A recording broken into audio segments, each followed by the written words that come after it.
We are here today about this Indo-US treaty that's 100% going to harm the interest of the farmers. So we are here about the negative effects. The farmers of India, like marginal and small, they can just never compete with the corporate style of farming of the US. We all know it, sir. They have very large farms.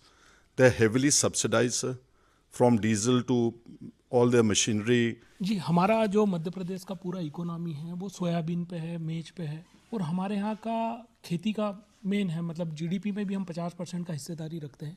अभी जिस दिन से deal का बातचीत हुआ है, जो 5800 रुपया 5800 रुपया सोयाबीन था पर क्विंटल, वो डाउन हो गया 12 से 15%। अभी 5100 रुपये में मतलब नीचे आ गया है।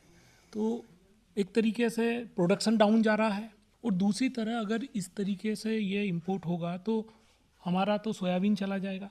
सोयाबीन को रिप्लेस करने के लिए मक्का की बात कही इन लोगों ने कि भाई आप अल्टरनेट क्रॉप मक्का लगाइए। मक्का 50% बिक रहा साहब अभी एमएसपी से, 1400 रुपया कुंटल, जबकि 2250 रुपया हमारा है।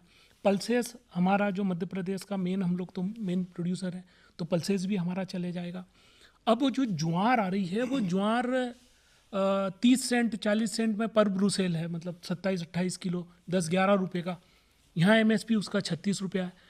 तो जितना भी केटल फीड के लिए जो हमारा सेकेंडरी जो जाता है वो पूरा चला जाएगा, तो हमारा बर्बाद हो जाएगा। जो हमारा वालनट इंडस्ट्रीज़ है वो तकरीबन प्रोड्यूस 90% ऑफ इंडिया को जो ज़रूरत पड़ती है 90% करता है, जो कि 2 से 3 मिलियन टन्स करता है। तो इसी तरह एप्पल तो 80% हम प्रोड्यूस करते हैं पूरे इंडिया के लिए, तो तकरीबन 25 से 30 मेट्रिक टन्स जो टोटल है। तो मगर क्या होगा कि पहले ही अफ़गानिस्तान से, चाइना से, कैलिफोर्निया से वालनट्स आते हैं, तो हमारा डिक्लाइन हो रहा है। 30% तो हम डिक्लाइन हो गए, तो अब जो और आएगा तो उससे टोटल हमारा जो वालनट इंडस्ट्री है वो तबाह हो जाएगा। एप्पल ऑलरेडी ईरान से पहले भी 2 साल 3 साल 4 साल आया, जो टैक्स फ्री रहा, तो हमारा काफ़ी उसमें भी ज़्यादा नुकसान हो गया। अब अगर ये आया तो हमारा टोटल जो हमारा कंज्यूमिंग पावर है वो ख़त्म हो जाएगा। और हमारा क्या है सर, 50% जो रोज़गार है, जो एम्प्लॉयमेंट है, वो इसी से जनरेट होती है, टोटल इस एप्पल इंडस्ट्री से, हार्टिकल्चर इंडस्ट्री से। US treaty is for just making huge profit for the companies. They are least bothered for the farmers and the human beings. सरल शब्दों में सबमिशन है इंडो यूएस डील के ऊपर। हमारा फार्मर्स मेजॉरिटी में मार्जिनल है, उनको बहुत ज़्यादा सब्सिडाइज हर चीज़ मिलती है। इसके कंपैरिजन में इंडियन फार्मर्स तबाह हो जाएगा। पहले एग्रीकल्चर में दरवाज़ा बंद था, मतलब कोई अंदर नहीं आ सकता था। अब वो दरवाज़ा खोला है, अब उस खुले दरवाजे में जो भी उनको डालना होगा वो डाल देंगे। मेन कॉन्सेप्ट ये नहीं है कि भैया सोया पे है, इस पे है, उस पे है। मेन कॉन्सेप्ट है कि भैया आपने दरवाज़ा खोल दिया, अब वो दरवाजे में से कुछ भी आ सकता है, कुछ भी जा सकता है, जो भी। पहली बात। दूसरी बात, मुझे इस डील में ये समझ नहीं आ रहा है कि हिंदुस्तान को क्या मिला। मतलब हमने टैरिफ दे दिया, हमने एग्रीकल्चर दे दिया, हमने डेटा दे दिया, मगर मुझे समझ नहीं आ रहा हमें मिला क्या। Nothing, so zero. ना किसानों को कुछ दिया, ना किसी। ठीक है, हमारी पहले टैरिफ जो थी, मतलब उसको भी इंक्रीज कर दिया। पहले हमारी 3% होती थी, उसको 18 कर दिया, उनका नीचे कर दिया। तो मतलब मुझे समझ ही नहीं आ रहा है कि इसमें है क्या। मतलब हमारे लिए कुछ नहीं है। आपने जो कहा, हम तो तैयार हैं फुली इसको सपोर्ट करने में, क्योंकि ये देश के लिए बिल्कुल इन्होंने गलत कर दिया।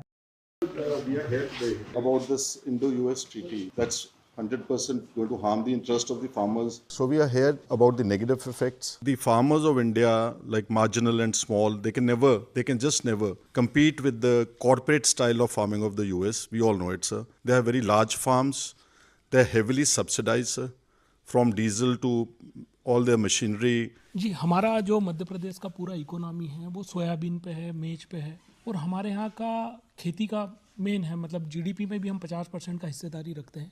अभी जिस दिन से डील का बातचीत हुआ है, जो 5800 रुपया 5800 रुपया सोयाबीन था पर क्विंटल, वो डाउन हो गया 12 से 15%। अभी 5100 रुपये में मतलब नीचे आ गया है। तो एक तरीके से प्रोडक्शन डाउन जा रहा है और दूसरी तरह अगर इस तरीके से ये इंपोर्ट होगा तो हमारा तो सोयाबीन चला जाएगा। सोयाबीन को रिप्लेस करने के लिए मक्का की बात कही इन लोगों ने कि भाई आप अल्टरनेट क्रॉप मक्का लगाइए। मक्का 50% बिक रहा साहब अभी एमएसपी से, 1400 रुपया कुंटल, जबकि 2250 रुपया हमारा है। पल्सेस हमारा जो मध्य प्रदेश का मेन, हम लोग तो मेन प्रोड्यूसर हैं, तो पल्सेस भी हमारा चले जाएगा। अब वो जो ज्वार आ रही है, वो ज्वार 30 सेंट 40 सेंट में पर ब्रूसेल है, मतलब 27-28 किलो 10-11 रुपये का। यहाँ एमएसपी उसका 36 रुपया है। तो जितना भी केटल फीड के लिए जो हमारा सेकेंडरी जो जाता है वो पूरा चला जाएगा, तो हमारा बर्बाद हो जाएगा। जो हमारा वालनट इंडस्ट्रीज़ है वो तकरीबन प्रोड्यूस 90% ऑफ इंडिया को जो ज़रूरत पड़ती है 90% करता है, जो कि 2 से 3 मिलियन टन्स करता है। तो इसी तरह एप्पल तो 80% हम प्रोड्यूस करते हैं पूरे इंडिया के लिए, तो तकरीबन 25 से 30 मेट्रिक टन्स जो टोटल है। तो मगर क्या होगा कि पहले ही अफ़गानिस्तान से, चाइना से, कैलिफोर्निया से वालनट्स आते हैं, तो हमारा डिक्लाइन हो रहा है। 30% तो हम डिक्लाइन हो गए, तो अब जो और आएगा तो उससे टोटल हमारा जो वालनट इंडस्ट्री है वो तबाह हो जाएगा। एप्पल ऑलरेडी ईरान से पहले भी 2 साल 3 साल 4 साल आया, जो टैक्स फ्री रहा, तो हमारा काफ़ी उसमें भी ज़्यादा नुकसान हो गया। अब अगर ये आया तो हमारा टोटल जो हमारा कंज्यूमिंग पावर है वो ख़त्म हो जाएगा। और हमारा क्या है सर, 50% जो रोज़गार है, जो एम्प्लॉयमेंट है, वो इसी से जनरेट होती है, टोटल इस एप्पल इंडस्ट्री से, हार्टिकल्चर इंडस्ट्री से। US treaty is for just making huge profit for the companies. They are least bothered about the farmers and the human beings. सरल शब्दों में सबमिशन है इंडो यूएस डील के ऊपर। हमारा फार्मर्स मेजॉरिटी में मार्जिनल है, उनको बहुत ज़्यादा सब्सिडाइज हर चीज़ मिलती है। इसके कंपैरिजन में इंडियन फार्मर्स तबाह हो जाएगा। पहले एग्रीकल्चर में दरवाज़ा बंद था, मतलब कोई अंदर नहीं आ सकता था। अब वो दरवाज़ा खोला है, अब उस खुले दरवाजे में जो भी उनको डालना होगा वो डाल देंगे। मेन कॉन्सेप्ट ये नहीं है कि भैया सोया पे है, इस पे है, उस पे है। मेन कॉन्सेप्ट है कि भैया आपने दरवाज़ा खोल दिया, अब वो दरवाजे में से कुछ भी आ सकता है, कुछ भी जा सकता है, जो भी। पहली बात। दूसरी बात, मुझे इस डील में ये समझ नहीं आ रहा है कि हिंदुस्तान को क्या मिला। मतलब हमने टैरिफ दे दिया, हमने एग्रीकल्चर दे दिया, हमने डेटा दे दिया, मगर मुझे समझ नहीं आ रहा हमें मिला क्या। Nothing, so zero. ना किसानों को कुछ दिया, ना किसी। ठीक है, हमारी पहले टैरिफ जो थी, मतलब उसको भी इंक्रीज कर दिया। पहले हमारी 3% होती थी, उसको 18 कर दिया, उनका नीचे कर दिया। तो मतलब मुझे समझ ही नहीं आ रहा है कि इसमें है क्या। मतलब हमारे लिए कुछ नहीं है। आपने जो कहा, हम तो तैयार हैं फुली इसको सपोर्ट करने में, क्योंकि ये देश के लिए बिल्कुल इन्होंने गलत कर दिया।